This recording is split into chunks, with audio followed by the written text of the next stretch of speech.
Sugar test చేసే concept.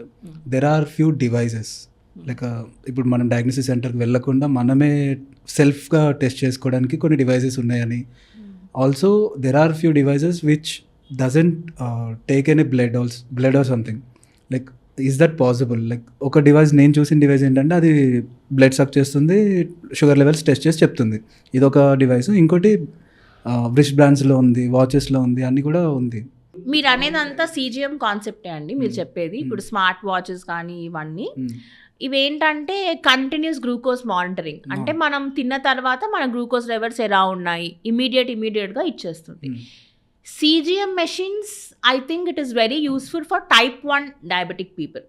Type 1 diabetic వాళ్ళకి ఏంటంటే ఇన్సులిన్ వాళ్ళకి ఉండదు, నేను చెప్పినట్టు స్టార్టింగ్లో. అండ్ జీవితాంతం వాళ్ళు రోజు ఇన్సులిన్ తీసుకోవాలి. ఓకే, రోజు ఇన్సులిన్ తీసుకోవాలి అంటే రోజుకి 3 ప్రిక్స్ జరుగుతాయి, 3 సార్లు మీరు ఇంజెక్షన్ తీసుకోవాలి. CGM ద్వారా ఏమవుతుందంటే మీకు ఆ 3 ప్రిక్స్ అనేవి తగ్గుతున్నాయి. మీరు తీసుకోక్కర్లేదు 3 times మీరు ఇంజెక్షన్, మీకు ఆ పెయిన్ లేదు కదా, 3 times తీసుకోక్కర్లేదు. నీట్గా CGMలోనే మానిటర్ అయిపోతుంది and it is being sorted. Type 1 వాళ్ళకి CGM is highly reliable, good. ఇప్పుడు next set is type 2. Type 2 వాళ్ళకి CGM ఇస్ నాట్ దట్, అంటే it's need of the hour అని నేను చెప్పను.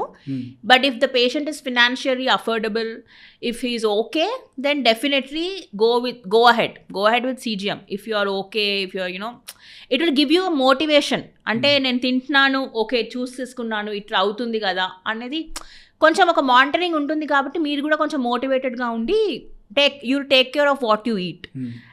Also and other side to this is, ప్రతిసారి చూసుకొని ఇలా అవుతుంది అని చెప్పి మనం రోబోట్ లాగా అయితే మనం మారలేము.